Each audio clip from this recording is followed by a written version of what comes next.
It's Saturday, 9:30 a.m. and that's time for more watches landing at kibblewatches.co.uk, and we have 12 incredible watches for you all today, ranging from a vintage Rolex 6694 to some very cool modern watches, a lot of Omegas today, an amazing limited edition Grand Seiko I suspect you'll never see again, a special Cartier tank, as well as some great gold watches from Zenith and JLC. It's going to be a great drop today.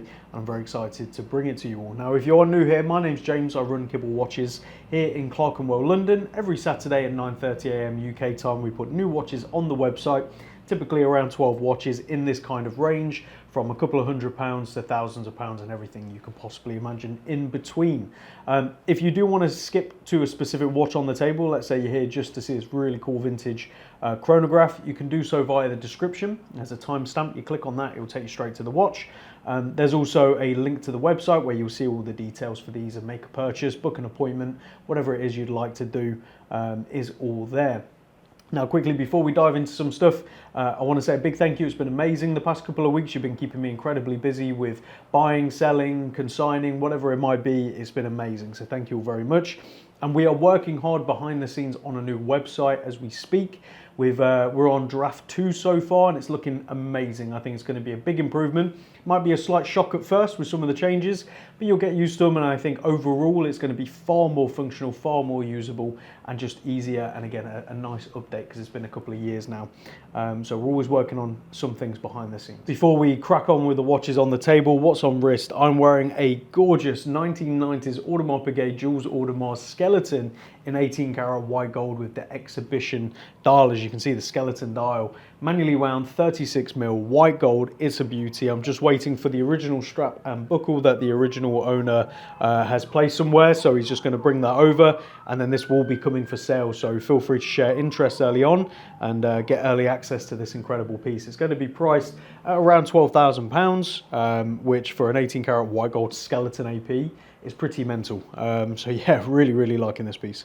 Now let's start with this beautiful 18 karat rose gold or pink gold Zenith El Primero. This is a limited edition from 1997 and one you won't want to miss, priced under £6,000. That is a hell of a lot of watch and a lot of gold as well for that price. So let's take a closer look at this one. So starting this week off with an absolutely gorgeous limited edition Zenith El Primero from 1997 in 18 karat rose gold. As you can see, a really wonderful example.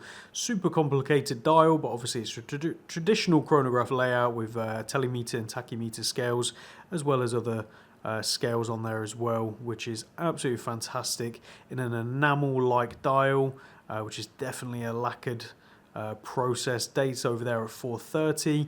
Beautiful sword hands, and your traditional El Primero setup with a start, stop and reset for the chronograph, all very nice and spongy, and the crown is here at 3 o'clock, which operates again how you expect with the El Primero. First position is to change the time, second position is to change the date, so it's the opposite way around for what you typically expect.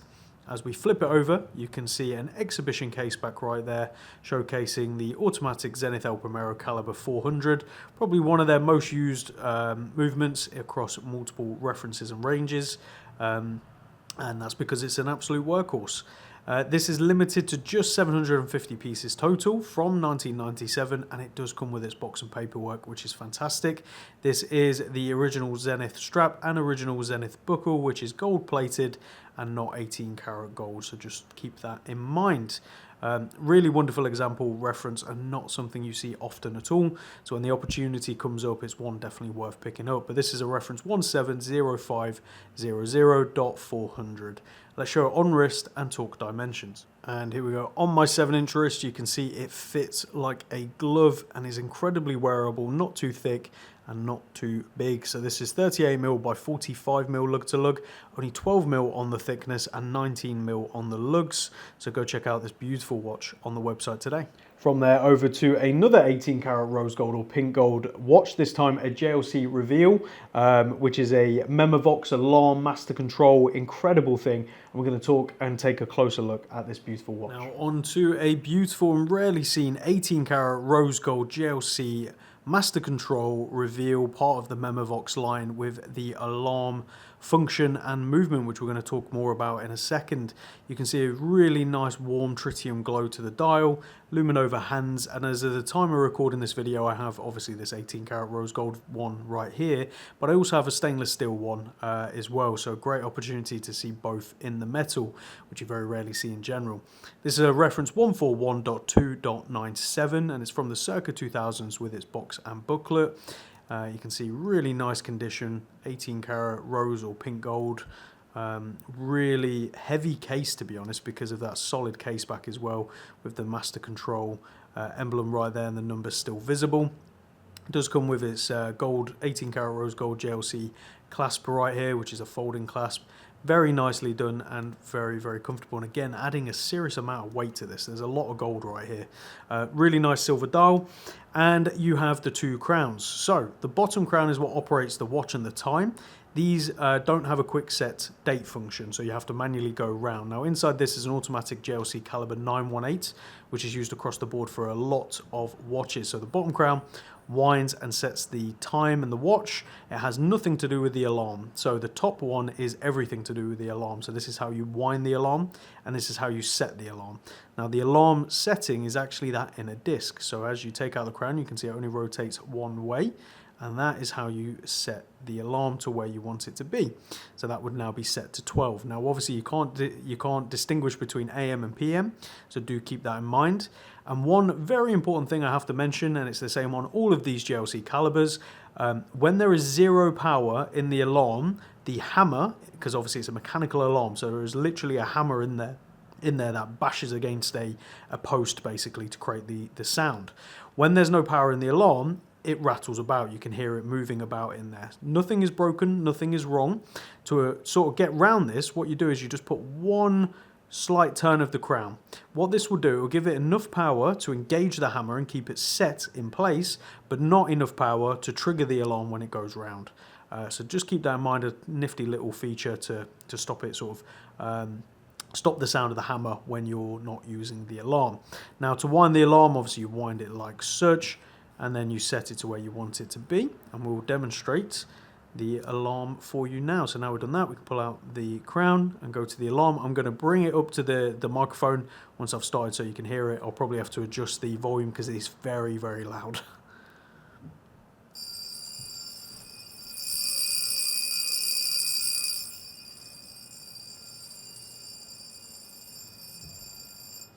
And we'll stop that there. So there was a lot more wind in the barrel to go. I didn't wind it all the way. Full wind, that alarm is going to go for quite a while. So you don't have to wind it all the way if you don't want it to go on for ages. But yes, it's a very, very healthy sounding alarm and quite impressive as well. So hopefully that shows you how this works and how to use it and the functionality, and that there's nothing wrong if you can hear the hammer. Just give it literally a couple of turns, like a very slight turn of the crown, just to engage some power, and off you go. So let's show it on wrist and talk dimensions. And here we go, comfortably on my 7-inch wrist. As you can see, it fits very nicely. And again, you feel that weight, you definitely know you're wearing a gold watch. So this is 38.5mm by 46.5mm lug to lug, 14mm on the thickness and 20mm on the lug. So endless options for swapping this one out, but go check it out on the website today. Now we have 5 Omegas in this drop. That's quite a few. So let's take a look at this 2007 Omega Seamaster Planet Ocean in 45.5mm. This is definitely not a small watch and not for the faint of heart, but if you've got the wrist to pull it off, it's pretty damn cool. So let's take a closer look at this one. Now for an Omega Seamaster Planet Ocean, this is the 45.5mm case model, reference 2200.50.00. This one's from circa 2007 with its box, and it comes fresh from a light polish. So it's looking absolutely fantastic, ready to be worn. There are a couple of hairline scratches on the anti-reflective coating. It seems to always happen on these Omegas, so just keep that in mind, but it's only really noticeable if you're looking at it from that angle where you're getting the reflection. Otherwise, you can't tell at all. So powering this watch is the automatic Omega coaxial caliber 2500, a movement used across the board for many, many years, and you can see it's hidden behind a closed Seamaster caseback, which is very nicely decorated. Comes on its original Seamaster bracelet, and as I say, this one's from circa 2007. Definitely ready to be picked up and enjoyed at a very, very fair price. Screw down crown, screw down helium escape valve, right there, date hidden away at 3 o'clock, which is colour matched, which is very nice. I wish more brands did that, and it seems like quite a rarity at this time period as well. 2007, not a lot of companies were doing that. But let's show it on wrist and talk dimensions. Here we go, on my 7-inch wrist. So yes, it's a big watch. Yes, it's not going to be for everyone, but if you have the wrist to pull it off, it certainly packs a punch for the price. So this is 45.5mm by 51.5mm lug to lug, 14.5mm on the thickness, and 22mm on the lugs. So you can swap this out for a nice black rubber as well. But go check it out on the website today. From one of the largest to one of the smallest Speedmasters you can get, this is the Speedmaster Reduce Automatic, 39mm from 1998. So let's take a closer look at this one. Now on to an Omega Speedmaster Reduced, also known as the Automatic. This is the 39mm classic black dial. This is kind of the configuration and reference that's just as classic as the Speedmaster Professional.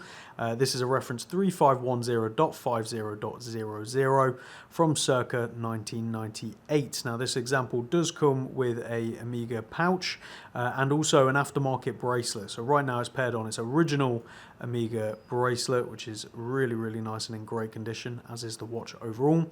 But it comes with an aftermarket option as well, which is very nice. And I believe it's from Uncle Straps, but do check. It's under the points of mention, additional photos. You can see it all there, including actually on the watch. Beating away inside this watch behind the closed caseback is an automatic Omega caliber 3220, which is essentially a modular chronograph movement. So what that means, and this is a nifty way to see if a chronograph is modular or not, and not always the telltale, but often is, if the crown and the pushers are slightly offset, as you can see the crown is lower than the pushers, it's a modular chronograph, meaning you have the automatic works, the automatic movement with the chronograph module placed on top of it. That is how they were able to create these for such an affordable price comparative to the Speedmaster Professional in general. And this is still relatively very affordable in comparison today. So a great opportunity to pick this up, and potentially a birth year for any of you out there watching. I'm born 1997, so almost a birth year for me. And I did have a birth year one of these for myself some years ago. Great watch. So let's show it on wrist and talk dimensions. And here we go, on my 7-inch wrist. It just wears so well, and it's super comfortable and really low to the wrist as well for a chronograph. So this is 39mm by 44.5mm lug to lug, only 11.5mm on the thickness and 18mm on the lugs, and these look great on leather straps as well. So go check it out on the website today. From there over to a personal favourite on the table. This is a beauty. This is a 1986 Omega Seamaster Polaris, two-tone, and we call it the owl dial because of the layout and its beautiful sort of grey tone.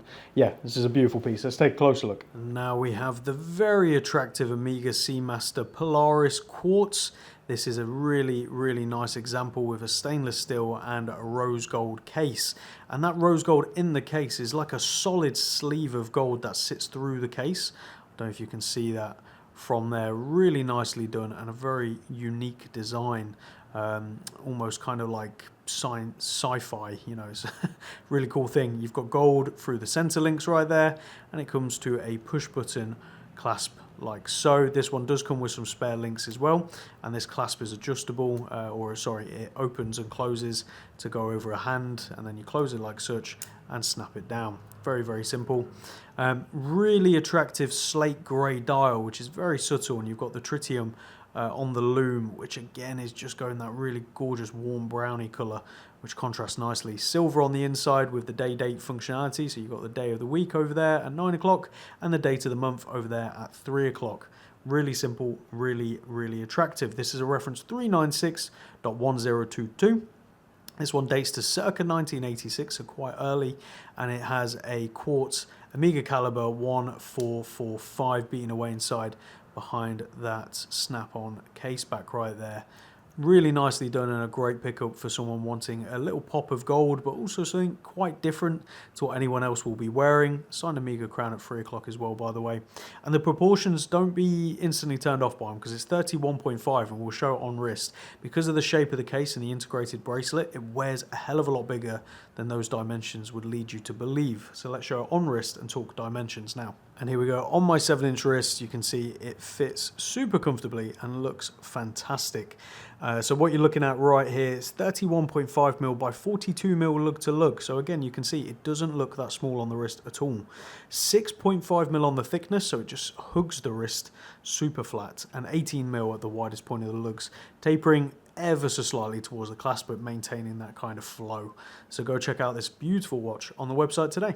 From there over to a very attractive 1947 Omega 9-carat gold with the 30T2 caliber, and we're calling it a lemon dial. It's the kind of thing you've got to see in person, very hard to capture, but it has this really gorgeous tone to the dial, where it's no longer silver, it's not champagne, it's gone this sort of almost lemon colour. Very, very beautiful. So let's take a closer look at this one. Now we're on to an absolutely gorgeous Omega in 9-carat gold with a Montal made in England case, which we'll have a closer look at in a minute, but this is a reference 5001 from circa 1947. Now the Omega caliber 30T2 was used across many watches at its time and was a very reliable workhorse movement, as it is right to, still today. You can see really gorgeous Arabic dial, nice blued hands right there, and the dial has gone this slightly lemon tone because it's not quite silver, it's not quite champagne. It's got this really beautiful patina which is developed, which again is very hard to capture, but quite a lot more apparent in person. So we come on to this 9-carat gold Montal case. You have hallmarks on all the lugs bar one, which is quite unusual, not something you see often, as well as all the hallmarks on the inside case back as well. So made in England, another case maker along with Denison that Omega and a couple of other brands used to use. So you've got slightly longer lugs and a bit more, I would say, of like a handmade feel, whereas the Denison cases were much more mass produced as far as I'm aware compared to the Montal cases. So quite a bit different, which is really nice and quite apparent on wrist as well. As I say, circa 1947, so right after the war, and 9-carat gold, so very interesting, and paired on this lovely suede strap. So let's show it on wrist and talk dimensions. And here we go, on my 7-inch wrist. You can see this goes perfectly with my jacket today. What a beautiful combination. And you can hopefully see from this shot just how long those lugs are for the case size, which again means it wears a lot bigger than the dimensions would lead you to believe. At 33mm by 41.5mm lug to lug, only 10.5mm on the thickness, so it just sits nice and flat against the wrist, and 18mm on the lugs with drill lug holes to make strap changing super easy. So go check out this beautiful reference and example on the website today. From there over to an Omega Geneve I sold a few years back, and I'm very glad to have this one back. This is from 1970, and it comes on its original Omega Fixo bracelet. So you'd have seen these Fixo bracelets around, but this is one for Omega, which is pretty amazing. And again, still to this day, this is the only one I've ever seen in person. So let's take a closer look at this one. Now for a Omega Geneve manually wound with the silver dial with that tritium throughout, which has gone to this sort of goldeny brown colour, very, very nice caramelized lume, as we'd sort of say. And you have that classic sort of cushion case, almost tonneau case, Geneve right there, signed crown at 3 o'clock, and signed screw down case back. Now where this watch obviously becomes quite interesting is this bracelet, which is a Omega signed Fixo, which is not something you see often at all. So it's all signed Fixo on the underneath, so Fixo would have made this for Omega directly. Which is kind of cool. As I say, I've never seen another one on a watch myself, and it's fitted to the ends of the case, which is really nice. So it's made for this reference, and this is a reference 135.014.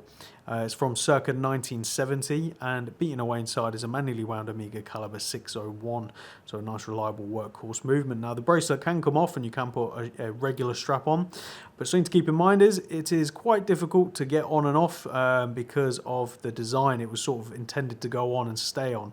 There's a little lever where basically the spring bar sits into to sort of hold it in for extra security, so do keep that in mind when taking it on and off. You know, it's the kind of thing, have it on or don't. And right now it's quite large, so it will fit a larger wrist. If I show it you on my wrist, it's loose, So I would need links taken out for my 7-inch wrist, which can be done. But again, it's nice to have a full-sized bracelet on one of these. So now we've got it on wrist, let's talk dimensions. What you're looking at right here is 34.5mm by 40.5mm lug to lug, only 9mm on the thickness and 18mm on the lug, so endless options for swapping this out for a nice leather strap or something else if you so desire. So go check it out on the website today. Now let's move on to a very special Cartier tank, and this isn't just any gold Cartier tank, which alone is quite special. This is an Arrondie mechanic extra plate, so super thin, with a incredible caliber, which is the FPGA caliber 21, and this one's from April 1993 with its box and paperwork as well, which is quite impressive. And this being 93 makes it probably one of the latest of this range at this reference, which they made from sort of the late 70s all the way through. So kind of amazing really to get probably one of the last production pieces, and with its box and papers to confirm that as well. Very late serial range. So let's take a closer look at this beautiful example. Now for a really special Cartier tank, as you can see, with that classic tank styling that we've all come to know and love, but the case shape is slightly different to your traditional tank, more sloped on the edges and less tank-like basically. So this is the Arrondie model, which you do not see often at all, and when you do, they're typically 70s or 80s models, and this is specifically a reference 896041, and you will see these priced all over the board, and the reality is it comes down to condition, and most of them have heavily cracked dials, so the spider dial or cracking throughout, and some of them are basically ruined, unfortunately, whereas this is a really nice example. Beautiful dial and beautiful case as well. Cabochon at 3 o'clock, cabochon crown as you'd expect, and as we flip it over you can see it's all nicely signed, 18 karat gold, reference and serial all stated there as well. And this is a mechanic extra plate, so ultra thin, and this is powered by the manually wound FPGA caliber 21. So a beautiful movement and well-renowned movement among the watchmaking world, but also also Cartier. So when you see them in Cartiers, you know you've got something quite special.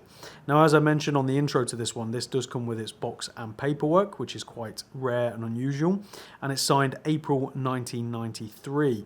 So this makes it one of the last generations of this reference before it was discontinued. Typically, as I said, they're in the 70s and 80s. This being a 1993 makes it quite unusual and rare as well. Now, I've paired it on this black strap. It does actually come with a sort of purpley pink Cartier strap, and it has its original gold-plated Cartier buckle right here as well. So yes, a very, very nice example.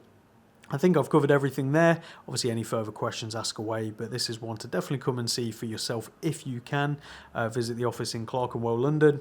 Please do book an appointment and come see this on. But let's show it on wrist and talk dimensions. And here we go. On my 7-inch wrist, this is a really wonderful size. It won't be for everyone, and some people will find it too small, but I think if you're comfortable wearing slightly smaller watches, this is definitely a size to consider at 23mm by 29mm lug to lug, only 4mm on the thickness. I mean, that is insanely thin, and 18mm on the lugs. So go check out this beautiful reference and example on the website today. From there over to a manually wound Grand Seiko limited edition with a guilloche dial. This is the SBG W049, limited to just 200 pieces total. Comes with this glossy blue and a glossy red strap. Not something you're probably going to see again ever, unless it comes back through myself in a few years, which I hope is the case. But let's take a closer look at this one. Now time for an incredibly rare Grand Seiko. This is a SBG W049, also known as the guilloche. Because of that dial right there. It is guilloche finished, not something you see often from Grand Seiko, especially on dials, and this is a rare production of just 200 watches total, dating from July 2017. With this one, with its box and paperwork, it also comes with a nice Grand Seiko booklet, which is unopened as well, as in like a written journal book. You've got Seiko at 12 o'clock and Grand Seiko applied at 6 o'clock.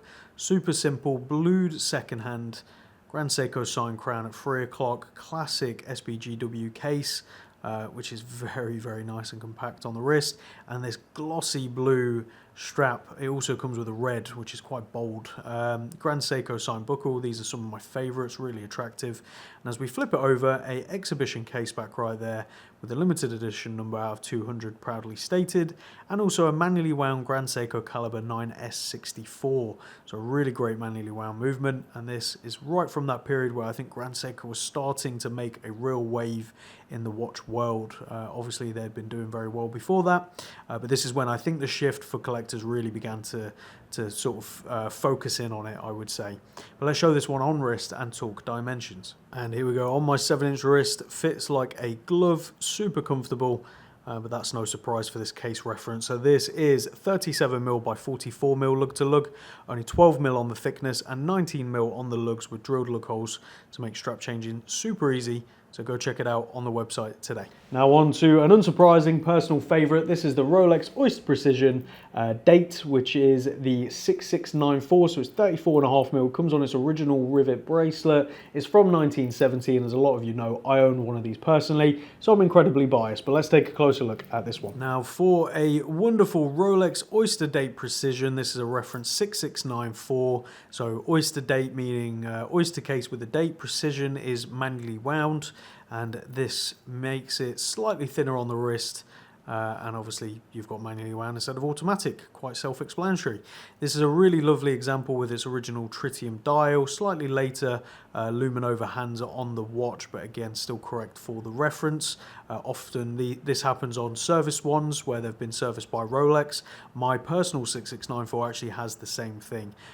So often, you know, I've seen it so many times and it always happens.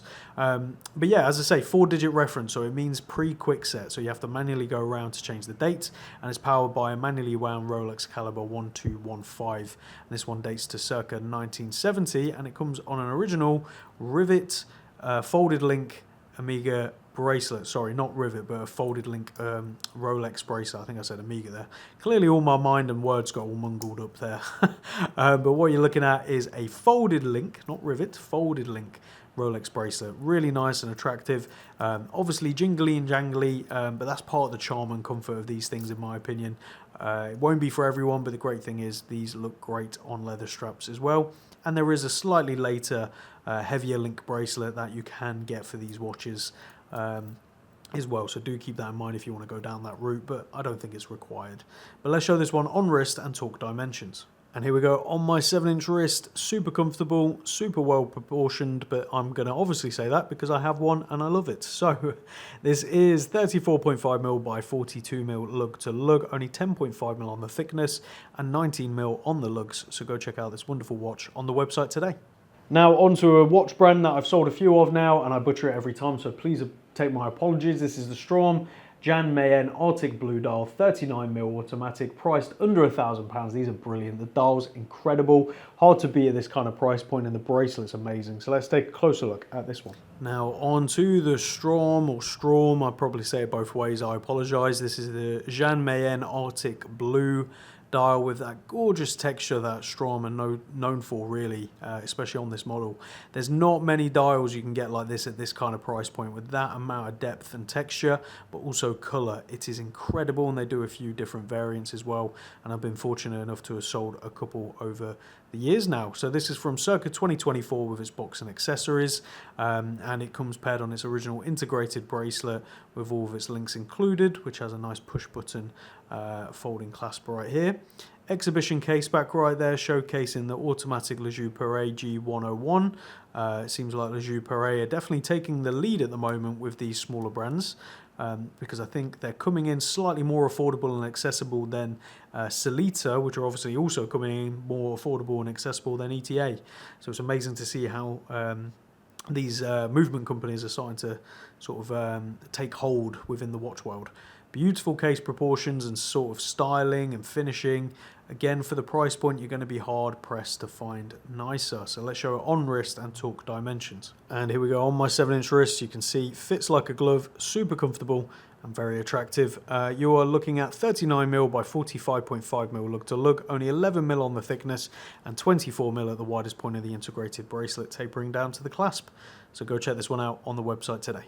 And last but by no means least, we have a 1970s chronograph. We're calling it a Camaro because of the K shape, and you'll see why in a minute. And it's powered by the Valjoux 7734. So this is an incredible watch, incredible value for money, really cool dial, and great proportion. So let's take a closer look at this one. Now we have a wonderful and affordable vintage chronograph for all you chronograph people out there.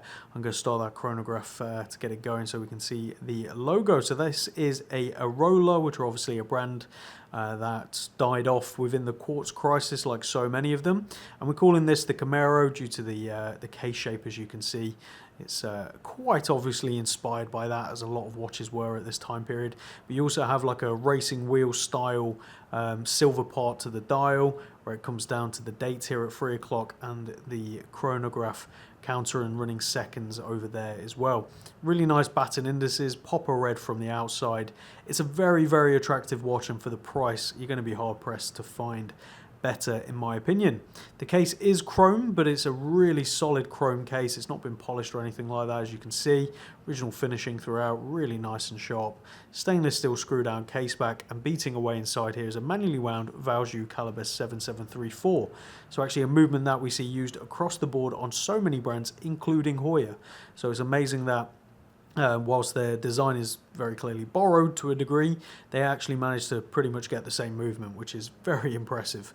It dates to the circa 1970s, it's obviously watch only, and it's paired on a very nice Watch Gecko 2-stitch strap, which suits the design beautifully in my opinion. So let's show on wrist and talk dimensions. And here we go on my 7-inch wrist. What a good looking watch and good size, and especially when you see the price, well under £1,000 for this. It's a lot of value for money. So 37mm by 43mm lug to lug, only 12mm on the thickness and 19mm on the lugs. So go check out this awesome watch on the website today.